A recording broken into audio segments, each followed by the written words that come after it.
আমি আজকে আপনাদের সামনে কিছু তথ্য এবং কিছু অপব্যাখ্যার সুষ্ঠু ব্যাখ্যা তুলে ধরার জন্য এই ভিডিওটি করছি।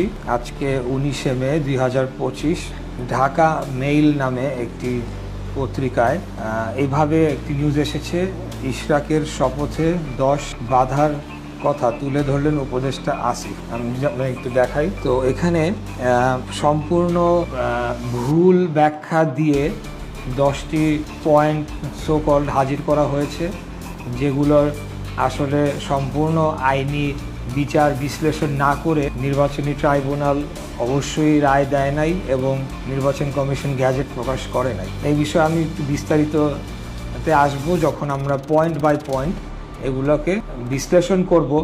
এবং একজন উপদেষ্টা যে মিথ্যার আশ্রয় নিচ্ছেন, চরম মিথ্যার আশ্রয়, শুধুমাত্র আমাকে আটকানোর জন্যে, সেই বিষয়টি জনগণের সামনে তুলে ধরব। তো এখানে বলা হচ্ছে, বিএনপি নেতা ইশরাক হোসেনকে ঢাকা দক্ষিণ সিটি কর্পোরেশনের মেয়রের দায়িত্ব বুঝিয়ে দেওয়ার পথে 10টি অন্তরায় রয়েছে বলে জানিয়েছেন স্থানীয় সরকার মন্ত্রণালয়ের উপদেষ্টা আসিফ মাহমুদ। সোমবার 19 মে দুপুরে নিজের ভেরিফাইড ফেসবুক আইডি থেকে এসব বাধার কথা তুলে ধরেন জুলাই আন্দোলনের সম্মুখ সারির এই যোদ্ধা। আচ্ছা, এখানে প্রথম যে পয়েন্টটি বলছেন যে 1 নম্বর, আরজি সংশোধন অবৈধ মর্মে হাইকোর্টের রায় ভায়োলেট করে নির্বাচন কমিশন ট্রাইব্যুনাল এই রায় প্রদান করেছে।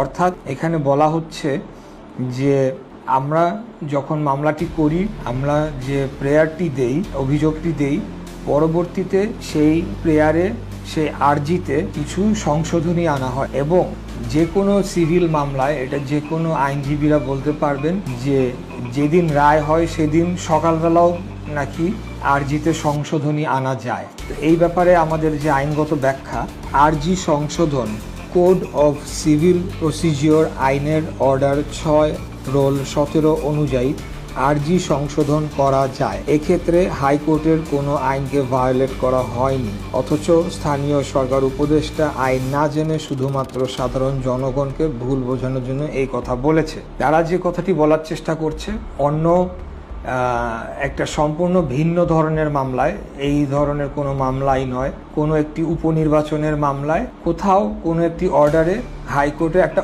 অবজারভেশন এসেছিল, যেই অবজারভেশনটাকে তারা বলতে চাচ্ছে যে আমরা এটাকে ভায়োলেট করেছি। অথচ অবজারভেশন ইজ অবজারভেশন, সেটা আইনের ঊর্ধ্বে হতে পারে না। আইনে এখানে লেখা রয়েছে কোড অফ সিভিল প্রসিজিওর আইনের অর্ডার 6/17 অনুযায়ী আরজি সংশোধন করা যায়। অতএব এখানে সম্পূর্ণ একটা মিথ্যার আশ্রয় নিয়ে জনগণকে বিভ্রান্ত করার চেষ্টা, যেটি অতীতেও হয়েছে, আবারও করা হয়েছে।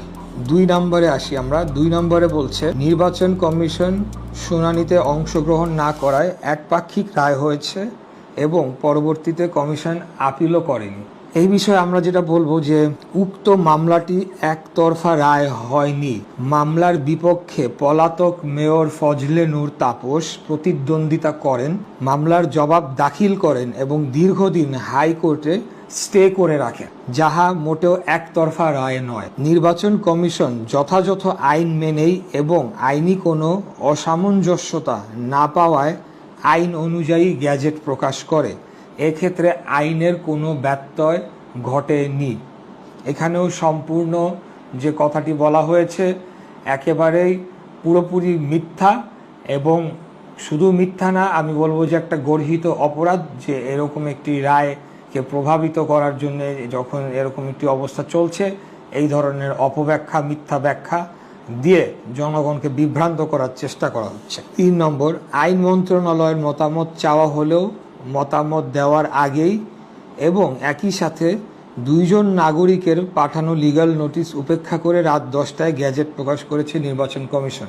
নির্বাচন কমিশন একটি স্বাধীন প্রতিষ্ঠান। তাহাদের নিজস্ব আইনজীবী প্যানেল থাকার পরও অধিকতর বোঝার জন্যে আইন উপদেষ্টার নিকট ফাইল পাঠালে তাহারা দেখে শুনে আইনের কোনো ব্যত্যয় না হওয়ায় ফাইল পুনরায় ফেরত পাঠালে তারপর নির্বাচন কমিশন গ্যাজেট প্রকাশ করে। অর্থাৎ ফাইলটি আইন মন্ত্রণালয়ে পাঠানো হয়েছিল, যদি এতই কোনো আইনি এখানে গলত থেকে থাকতো, 5 দিন ধরে সেটা নাকি ছিল,